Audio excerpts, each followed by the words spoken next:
Assalamualaikum warahmatullahi wabarakatuh. Bismillahirrahmanirrahim. Alhamdulillahirabbil alamin. Allahumma shalli wa sallim ala sayyidina Muhammad wa ala alihi wa ashabihi wa man tabi'ahum bi ihsanin ila yaumiddin. Allahumma iftah alaina hikmataka wa anshur alaina rahmataka wa dzakirna ma nasina ya dzal jalali wal ikram.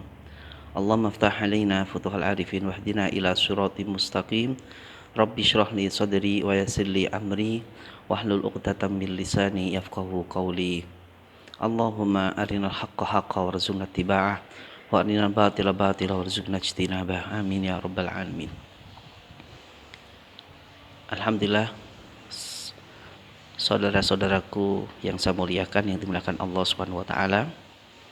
Alhamdulillah sampai saat ini Allah masih memberikan kita kenikmatan yang luar biasa, yaitu nikmat iman dan Islam. Dan sampai saat ini alhamdulillah kita masih diberi kemudahan oleh Allah Subhanahu wa taala menjalankan salah satu perintahnya, yaitu ibadah sholat 5 waktu. Saudara-saudaraku, akhir-akhir ini kita mendengar informasi yang viral sampai betul-betul menyebabkan umat Islam jadi resah. Akhirnya ada yang berdampak mereka enggan menjalankan ibadah sholat 5 waktu lagi. Sababiah ada informasi yang mengatakan bahwa sholat 5 waktu itu tidak ada dalam kitab suci Al-Quran. Sebetulnya banyak sekali dalil-dalil dalam kitab suci Al-Quran. Baik, di sini saya ingin menyebutkan beberapa ayat dari beberapa surat dalam kitab suci Al-Quran yang menyatakan bahwa sholat 5 waktu itu memang ada dalam kitab suci Al-Quran, walaupun tidak tertulis secara tekstual. Misalnya, anna sholatas subhi wal dhuhri wal asri wal maghribi wal isya'i wajibun alal muslimin. Itu memang teks seperti itu tidak ada. Atau misalnya ada teks anna sholawatil khamsi fi kulli yaumin wa lailah wajibun alal muslimin. Itu juga tidak ada. Tapi bahasa Al-Quran yang menunjukkan bahwa perintah ibadah sholat 5 waktu itu wajib menggunakan beberapa kalimat. Ada kalanya menggunakan lafal aqimus sholah, yuqimus sholah, wa yuqimunas sholah, aqimis sholah. Baik, di sini saya secara ringkas saja bil iktifa'i wal ikhtisar. Pertama, saya menyebutkan dalil dalam surah Ar-Rum ayat 17 sampai 18. Bismillahirrahmanirrahim. Fasubhanallahi hina tumsuna wa hina tusbihun walahul hamdu fis samawati wal ardi wa 'ashiyyan wa hina tudhhirun. Kemudian disebutkan dalam surah Hud ayat 114. Bismillahirrahmanirrahim. Wa aqimis sholata tarafayin nahari wa zulafan minal lail innal hasanati yudhibnas sayyi'at dzalika dzikra lidz-dzakirin. Kemudian disebutkan dalam surah Al-Isra ayat 78. Bismillahirrahmanirrahim.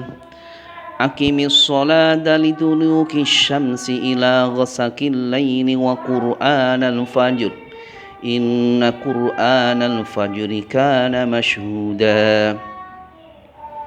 Di sini saya ingin menjelaskan dari beberapa ayat dalam 2 surah saja, ya, secara ringkas saja. Baik, pertama saya ingin menjelaskan dalam surah Ar-Rum ayat 17 dan 18. Fasubhanallahi hina tumsuna wa hina tusbihun.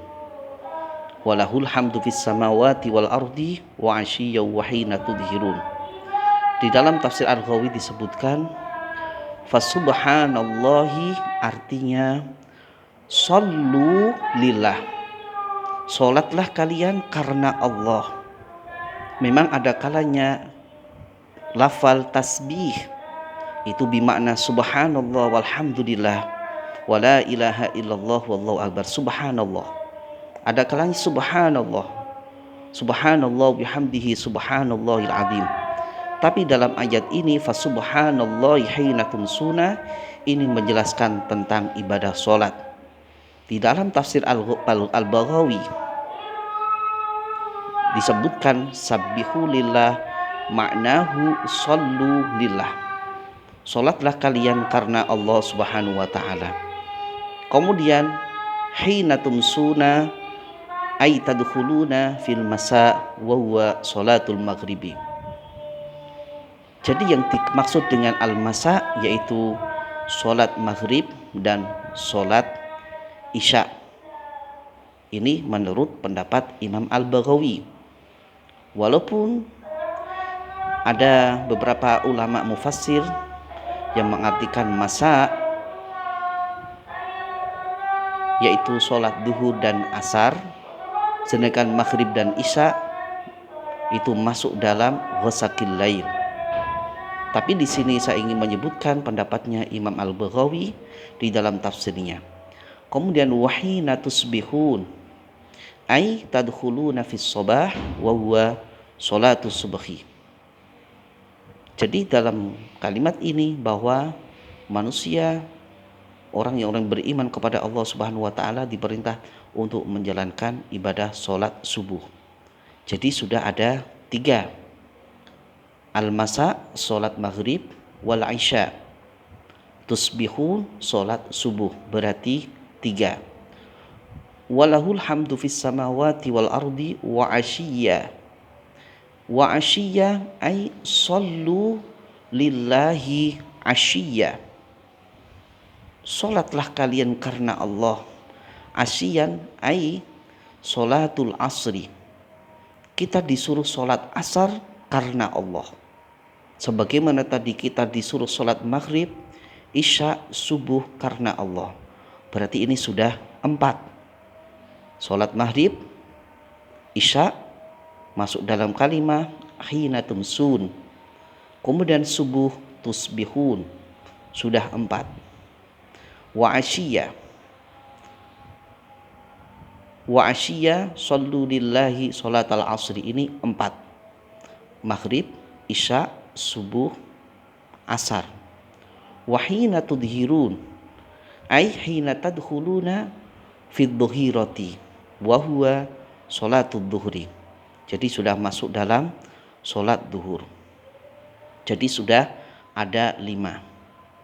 Sekali lagi, hina tumsun ay sholatul maghrib wal isya. Wa hina tusbihun yang dimaksud adalah sholat subuh. Wa asyiyya sallu lillahi asyiyya. Yang dimaksud adalah sholat asar. Wahina tudhirun ay sholatu duhri. Kita disuruh sholat duhur. Baik, di sini Imam Baghawi menyebutkan bahwa pernah sahabat Rasulullah yang namanya Ibnu Abbas radhiyallahu an pernah ditanya oleh seorang sahabat juga namanya Nafi' bin Azraq radhiyallahu an. Ya Ibnu Abbas, hal tajidus sholawatil khamsi fil Quran. Ibnu Abbas ditanya, ya Ibnu Abbas, apa kamu menemukan sholat 5 waktu dalam Al-Quran? Sahabat Ibnu Abbas menjawab, na'am. Iya, saya menemukan dalam kitab suci Al-Quran sholat 5 waktu. Kemudian beliau membaca ayat tersebut, fasubhanallahi hina tumsuna wa hina tusbihun walahul hamdu fis samawati wal ardi wa asyiyya wa hina tudhirun. Baik teman-teman, saudara-saudaraku yang dimuliakan oleh Allah Subhanahu wa taala. Kemudian dalam surah Al-Isra ayat 78 juga menjelaskan bahwa di sini terdapat suatu perintah, yaitu berkaitan dengan ibadah salat. Aqimis sholata liduluki syamsi ila ghasaqil laili wa qur'anal fajr. Baik, ini di dalam kitab Tafsir Al-Qurtubi karangannya Abi Muhammad bin Ahmad Abi Bakar Al-Qurtubi. Al-Jamil Ahkamil Quran Tafsir Al-Qurtubi. Imam Al-Qurtubi menyebutkan dalam tafsirnya berkaitan dengan tafsir aqimis sholata liduluki syamsi ila ghasaqil laili wa qur'anal fajr. Inna qur'anal fajri kana masyhuda. Beliau mengatakan wahadihil ayatu bi ijma'im minal mufassirin isyaratun ila sholawatil mafrudati. Ayat ini atas kesepakatan ulama dari para mufassirin ini menunjukkan sholat 5 waktu. Jadi sudah sangatlah jelas, walaupun waktunya tidak disebutkan dalam Al-Quran, kaifiyahnya, tata caranya juga tidak disebut dalam Al-Quran, bukan lantas kita mengatakan itu tidak wajib bagi kita. Untuk mengetahui tata caranya, jumlah rakaatnya, kita membuka dalam hadis Rasulullah Shallallahu Alaihi Wasallam. Baik teman-teman yang saya hormati, saudara-saudaraku semuanya. Kemudian di sini Imam Ibnu Atiyah juga memberikan komentar bahwa maksud ayat aqimis sholata liduluki syamsi, beliau menafsirkan sholat duhur, asar, dan maghrib. Sedangkan ghasaqil lail yaitu sholat isya. Kemudian wa qur'anal fajri itu sholat subuh. Jadi pertama, aqimis sholata, dirikan sholat. Apa saja makna dari duluki syamsi, sholat duhur, asar, maghrib. Ila ghasaqil lail, sampai waktu malam hari. Malam hari yaitu sholat isya. Wa qur'anal fajr, kemudian sholat subuh. Jadi sudah sangatlah lengkap bahwa dalam ayat ini aqimis sholata liduluki syamsi ila ghasaqil laili wa qur'anal fajr. Inna qur'anal fajri kana masyhuda. Baik saudara-saudaraku semuanya yang dimuliakan Allah Subhanahu wa taala, inilah sekedar keterangan berkaitan dengan ibadah sholat itu ada dalam kitab suci Al-Quran. Jadi tidaklah benar orang yang mengatakan bahwa sholat 5 waktu itu tidak ada dalam kitab suci Al-Quran. Dibuka lagi Al-Qurannya, diangan-angan bagaimana cara memahami ayat tersebut. Kalau memang belum paham, barulah bisa belajar dengan para alim ulama yang betul-betul pakarnya. Demikian dari saya, mudah-mudahan ada manfaatnya. Mohon maaf atas segala kesalahan dan kekurangan. Wassalamualaikum warahmatullahi wabarakatuh.